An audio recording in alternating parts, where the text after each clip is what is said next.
한 공중전화 박스에서 한 청년이 전화를 하고 있었습니다. 그 뒤에서 차례를 기다리던 사람이 그 사람의 전화의 내용을 우연히 듣게 되었습니다. 그 내용이 어떤 내용이었냐면 바로 이런 내용이었습니다. 청년이 전화 통화하는데 상대방에게 얘기하죠. 선생님, 회사에 정직하고 또 열심히 일하는 능력 있는 직원을 채용할 마음이 없으십니까? 그리고 이제 몇 얘기가 주고받더니 청년이 되묻습니다. 괜찮다고요? 아니라고요? 예, 벌써 그런 직원이 있다고요? 알았습니다.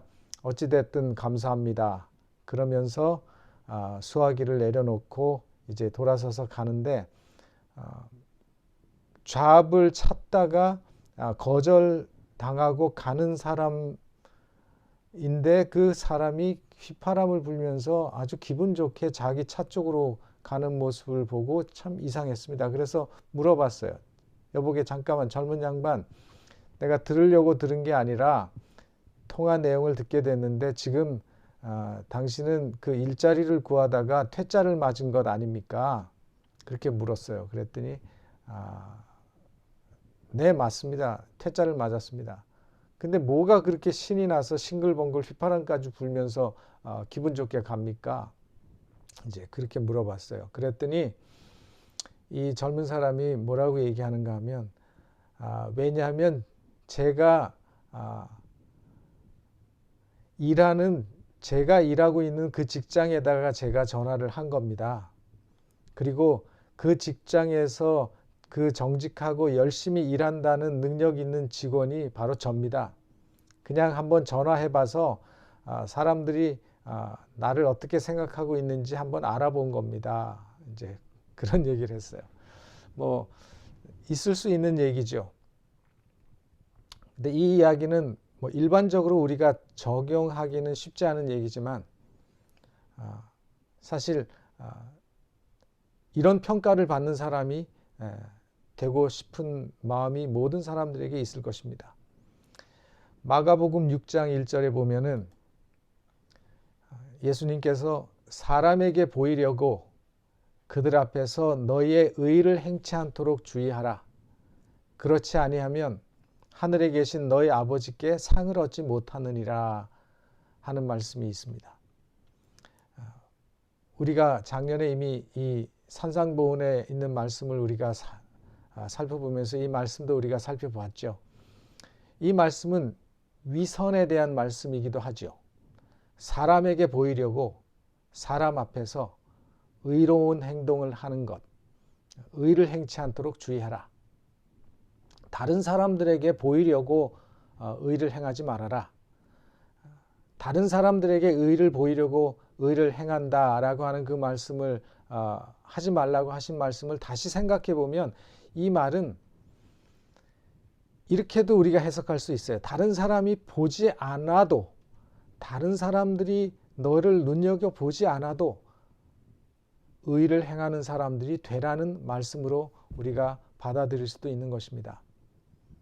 또한 이 말씀은 우리 그리스도인의 삶은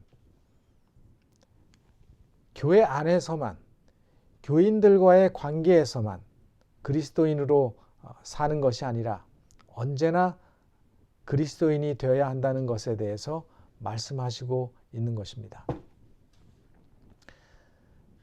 사실 우리는 우리 자신이 우리의 시간을 가만히 보면 우리는 지금 현재는 우리가 코로나 때문에 집에서 더 많은 시간을 보내고 있죠. 우리가 이제 코로나가 없다면 우리가 일주일 동안에 많은 시간을 보내고 있는 것은 뭐 일을 하는 사람들은 직장 생활에서 또 교회를 떠난 우리의 매일의 생활이 훨씬 더 교회 생활보다 길지요. 교인들을 만나서 예배드리는 시간은 일주일에 많아야 한 2번 정도, 3번 정도밖에 되지 않지 않습니까? 다른 환경에서 모두 각자가 다른 환경에서 대부분의 생활을 보내고 있습니다. 청년들은 대부분의 시간을 학교에서 보낼 것이고 은퇴하신 분들은 은퇴한 사람으로 또 취미 생활을 하실 수도 있고 또 봉사를 하실 수도 있고 또 집에서 혼자의 시간을 보낼 수가 있습니다. 또 직장 생활을 하는 직장인들은 직원으로 직장에서 대부분의 시간을 보내죠. 가정주부는 가정주부대로 자신들의 시간들을 보내는 일들이 있습니다. 이것처럼 우리는 일주일 가운데 더 많은 시간을 교회 밖에서 생활하는 것입니다. 더 많은 우리의 에너지를 교회 밖에서 소모하고 있습니다. 그렇기 때문에 우리는 좀 더 교회 밖에서의 생활에 대해서 관심을 가지고 교인들과 만나는 그 시간보다 그 외의 시간에 대해서 내가 하나님을 믿는 하나님의 백성으로서 내가 그리스도인으로서 어떻게 하루하루를 보내고 있는지를 살펴볼 필요가 있는 것입니다. 우리 그리스도인으로서 또 우리가 하나님의 자녀로 정말 내가 사랑 있고 또 관대함이 있어야 될 우리들이 우리의 신앙의 깊이를 보여주어야 할 곳이 어디인가. 물론 교회에서도 우리 믿음의 형제들에게 또 새로 처음 신앙을 시작하는 형제들에게 그렇게 해야 하겠지만 우리는 교회 밖에서 이 세상 가운데서 하나님에 대한 우리의 신앙과 우리의 믿음을 보여주고 주면서 살아야 하는 것입니다. 특별히 직장인들이라면 함께 일하는 사람들, 상사, 또 아랫사람, 동료들 그런 사람들에게 그렇게 해야 될 것입니다. 그러나 만약 함께 하는 사람들이 함께 교회에 나오는 사람들이라면 어떨 때 더욱 힘들고 우리의 모습은 더욱 중요합니다. 왜냐하면 매일매일 보고 또 교회에서도 보기 때문에 그렇죠. 대개는 교회에서 우리의 본 모습이 잘 안 나오죠. 가끔 실수해서 나오기도 하지만 보통 우리의 본 모습은 가정에서 내가 많은 시간을 보내는 곳, 또 내가 편한 사람과 같이 있을 때 자주 나오는 것입니다. 긍정적인 것뿐만 아니라 부정적인 것들, 게으르고 정직하지 못하고 화내고 욕심부리고 남의 말 잘하고 잘 참지 못하고 신실하지 못한 것들이 드러나는 곳이 바로 교회 밖에서 이런 일들이 드러나는 것입니다. 우리가 교회를 떠나서 보여주는 우리의 행동과 우리의 모습, 우리의 태도가 우리의 그리스도인 품성을 제대로 보여주는 것이라고 하는 것을 생각할 때 이것이 얼마나 중요하고 얼마나 두려운 일인지 모릅니다. 어쩌면 우리는 교회보다 교회 밖에서 많은 압력과 스트레스를 받고 살고 있습니다. 교회는 모든 것들이 자원해서 이루어집니다. 그렇기 때문에 억지로 강제로 하게 할 수 있는 일이 아니죠. 직장에서는 일 잘 못하고 일 잘 안 하면 파이어 시키고 다른 사람으로 바꾸면 됩니다. 근데 교회에서는 그렇게 하지 못하죠. 그저 기다리고 기도하고 잘 해주기를 기다릴 수밖에 없습니다. 그러나 교회 밖에서는 전혀 다릅니다. 우리는 교회보다는 우리가 밖에서 생활할 때 많은 스트레스와 압력을 받을 수 있습니다. 뿐만 아니라 사람들로부터 오는 압력과 스트레스가 보통이 아닐 것입니다. 특별히 직장 생활하는 사람들, 사람들과 만나서 일하는 사람들, 함께 일하는 사람들을 통해서 많은 어려움들과 스트레스를 받습니다. 우리 사람들은 특별한 기대 심리라고 하는 것이 있습니다. 이 기대 심리라고 하는 것은 뭔가 하면 모든 사람들은 자기가 특별 취급받기를 원한다고 하는 것입니다. 뭔가 내가 특별한 대우를 받기를 좋아합니다. 병원에 가서 병원에 조금 간호사나 누구라도 아는 사람이 있으면 그 사람들을 통해서 특별한 취급을 받기를 원하고 식당 가서 주인이 아는 사람이거나 거기서 서브하는 서브가 아는 사람이면 또 거기서 반찬이라도 조금 더 많이 받기를 원하고 그런 우리는 대접받기를 원하고 그런 기대 심리학이 있습니다. 일터에 가면 일터에서 특별히 같은 교회에 다니는 교인들과 함께 일하는 직장에서 특별히 더 그렇습니다.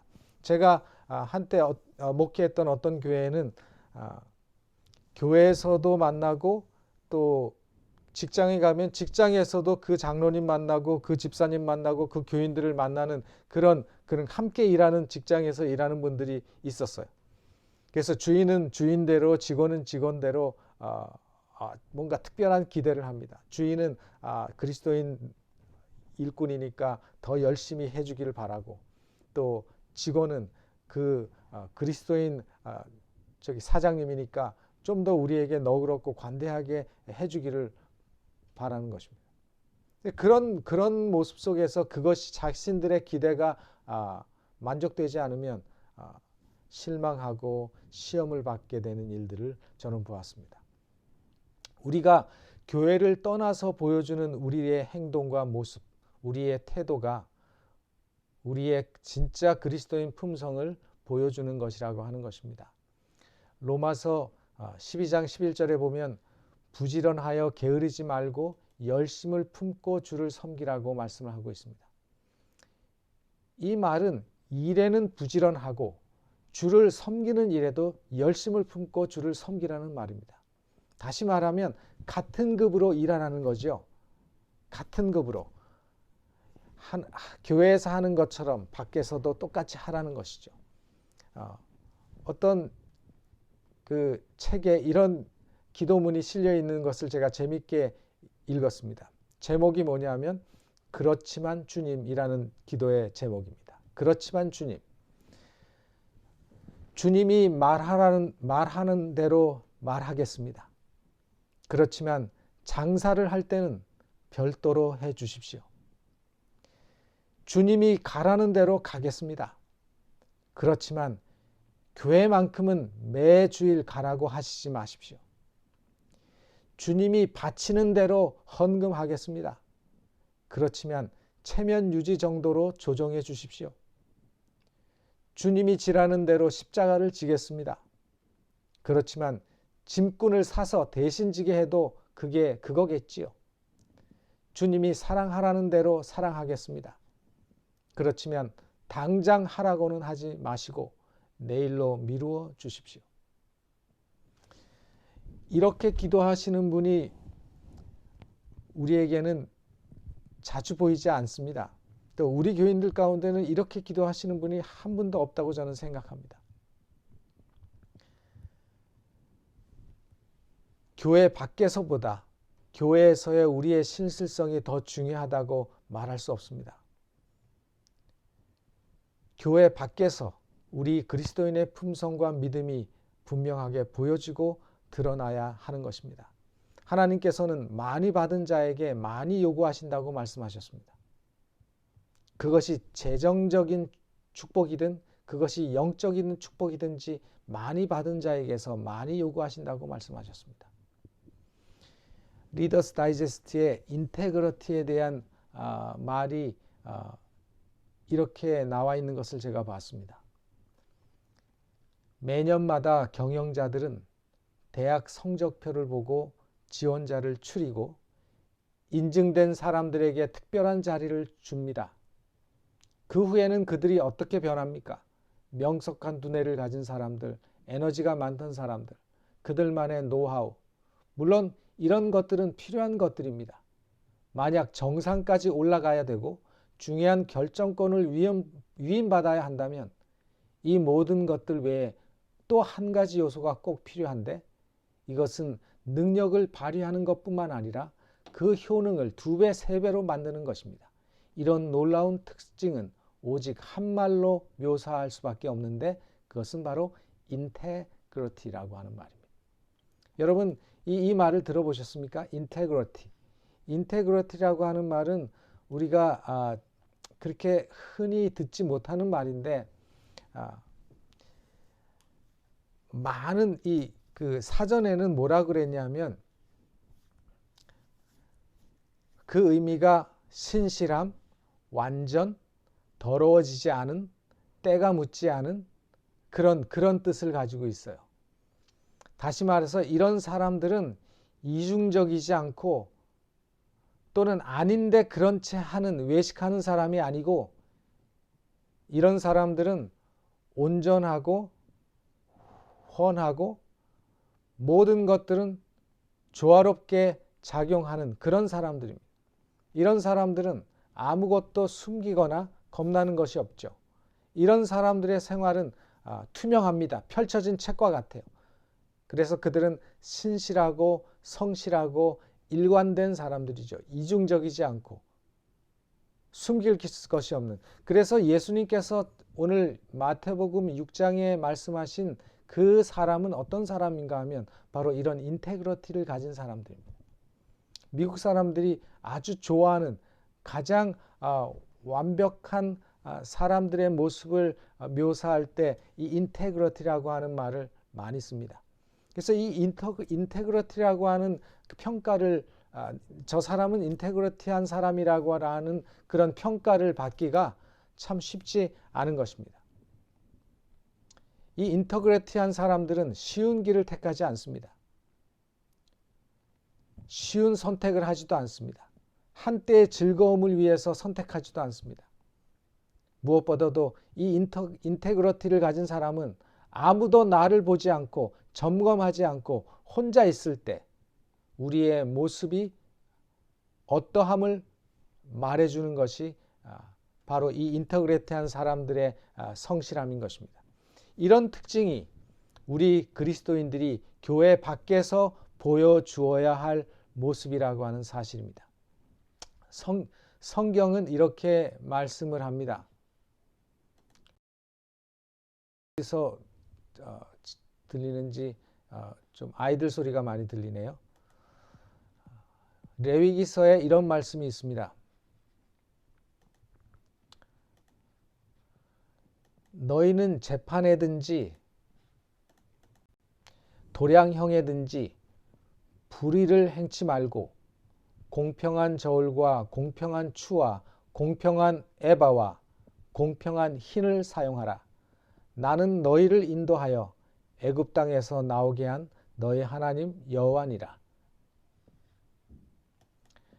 예레미야 22장 13절에 불의로 그 집을 세우며 불공평으로 그 다락을 지으며 그 이웃을 고용하고 그 고가를 주지 않은 자에게 화 있을진저. 말라기 3장 5절에 내가 심판하러 너에게 임할 것이라. 술수하는 자에게와 간음하는 자에게와 거짓 맹세하는 자에게와 품꾼에 삭세대하여 억울케 하며 과부와 고아를 압제하며 나그네를 억울케 하며 나를 경외치 아니하는 자들에게 속히 증거하리라. 만군의 여호와가 말하였느니라.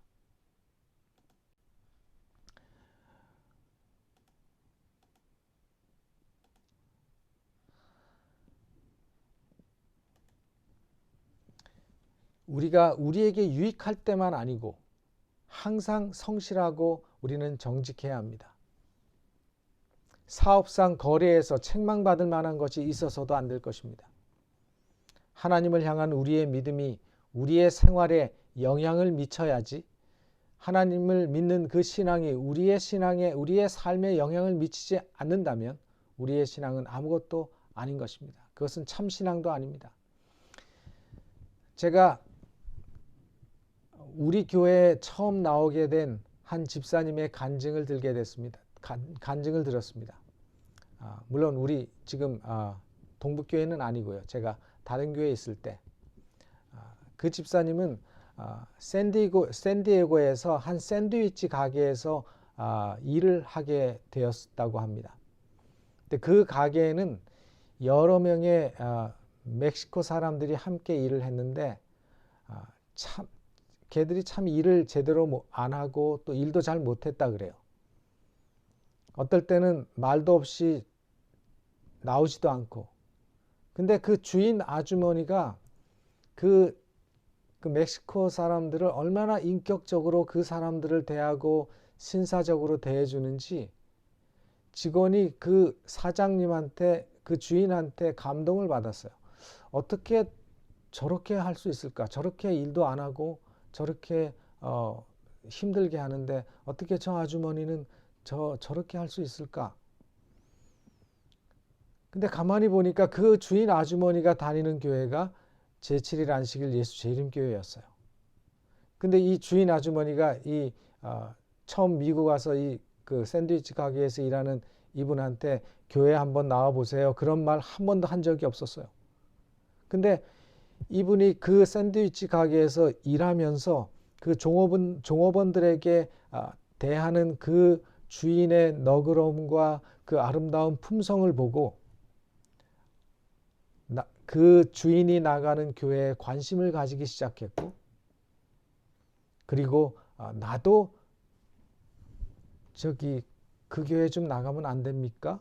하고 얘기를 하니까 그 주인이 어떤 집사님을 소개시켜주고 그 집사님과 성경을 공부하는 가운데 확신을 가지고, 그리고 자기 발로 그 교회를 찾아 나가서 결국은 침례를 받고 우리 교인이 돼서 지금은 저 동부의 어떤 교회에서 열심히 수석 집사로 일하고 있는 집사님이 됐어요. 제가 그분의 그 간증을 듣고, 야, 정말 그리스도인들의 모습이 종업원, 주인으로서 종업원을 취급할 때 얼마나 아름답게 그 모습을 보였으면, 주인이 교회 가자는 말도 안 했는데 나도 저 주인이 나가는 교회 그런 그리스도인이 돼야 되겠다라고 생각하고 교회를 찾게 됐는가. 바로 우리의 삶의 모습이, 교회 밖에서의 모습이 그 샌디에고의 샌드위치 가게 했던 그 교인의 모습과 같이 되어야 한다고 저는 생각합니다. 사실 그리스도인의 눈으로 보지 않으면 내가 월급 주는 그 사람들이 내 종업원, 내 일꾼으로 밖에는 보이지 않았을 것입니다. 그렇게 되니까 인격적으로 대우하지 않고 우습게 생각하고 그렇게 할 텐데, 세상 사람들이 대우하는 게 그렇죠. 그러나 우리는 그리스도인의 눈으로 보는 것입니다. 우리는 예수 그리스도의 십자가의 사랑으로 그분의 눈을 가지고 우리가 그 사람들을 볼 때, 믿음의 눈으로 사람들을 보게 될 때 그 모든 사람들이 다르게 보이는 것입니다. 우리 그리스도인들을 다른 말로 말을 하라고 한다면 예수 그리스도의 십자가의 사랑으로 우리의 눈과 우리의 마음이 씻긴 사람들이라고 말을 하고 싶습니다. 우리가 그렇게 사람들을 보고 그렇게 모든 일들을 대한다면 우리도 그 샌디에고 교회의 그 여집사님처럼 세상에서 사람들에게, 다른 사람들에게 그런 평가를 받을 수 있을 것입니다. 바닷가에 가면 소라게라고 하는 것이 있다고 합니다. 이 소라게는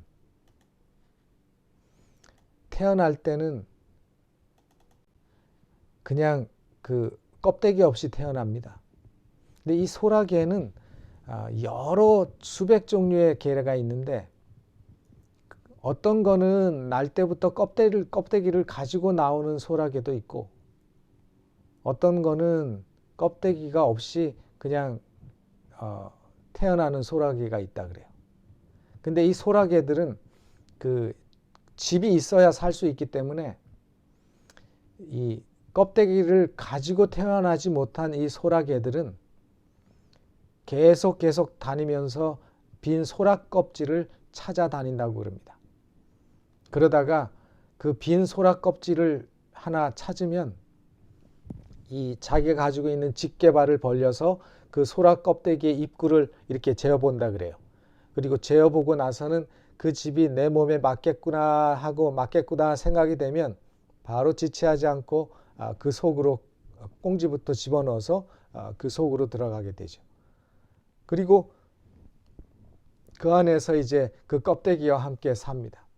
그러다가 나중에 그 소라가 이제 몸집이 커져서 그 껍데기가 자기 몸에 맞지 않고 불편하게 되면 금방 그 껍데기에서 나와서 획 벗어버리고 또 다른 큰 소라 껍데기를 찾아 나선다 그래요. 그리고 마음에 드는 게 생기면 또 들어가서 살다가 또 싫으면 또 집어던지고, 이게 껍질 없이 태어나는 소라게의 생활 습성이라고 합니다.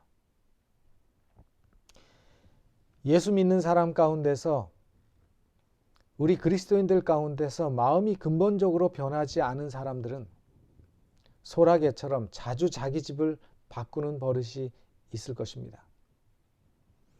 안식일이 되면 안식일에 맞는 껍데기를 찾고, 안식일이 지나면 일요일이 되면 세상에서 부담 없이 즐길 수 있고 살 수 있는 껍데기를 쓰고,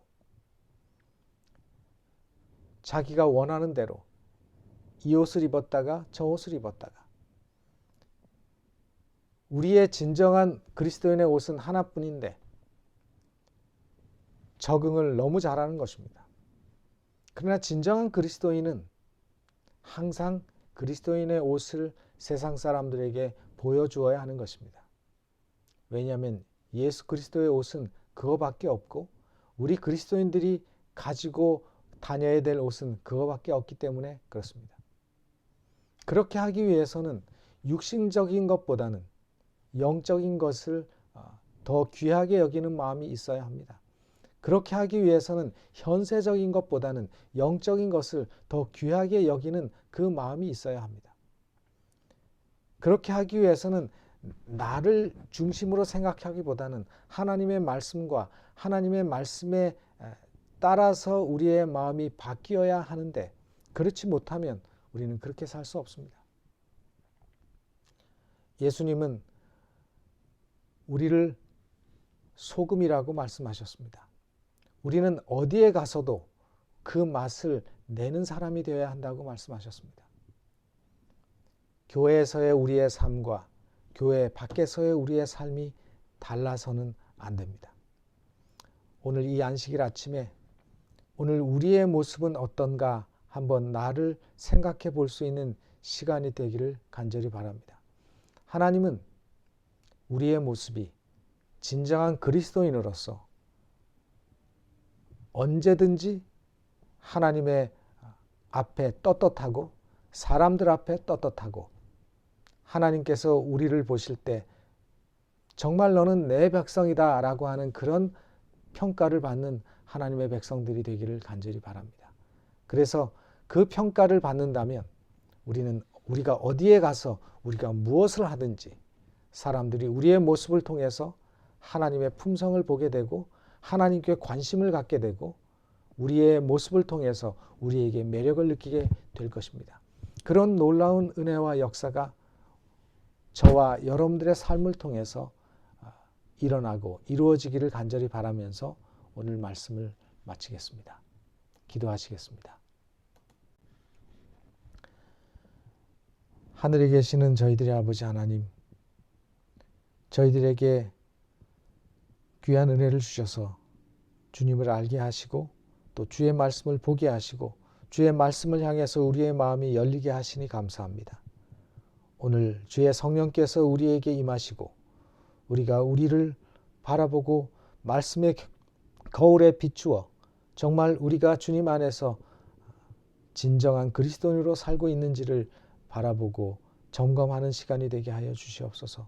그래서 만약 그렇게 살지 못했다면 다시 한번 하나님의 은혜를 구하고 하나님께서 우리의 삶을 변화시켜 주시도록 우리의 마음을 주님의 성령 앞에 열게 하시고 우리의 지난 날을 주님 앞에 고백하게 하시고 오시는 주님을 만나기 위해서 준비하는 주의 거룩한 백성들이 다 되게 하여 주시옵소서.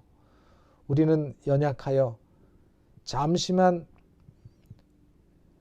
나태하게 있다 보면 잠시만 우리가 우리를 놓아버리면 우리는 세상으로 흘러 떠내려가는 사람들입니다.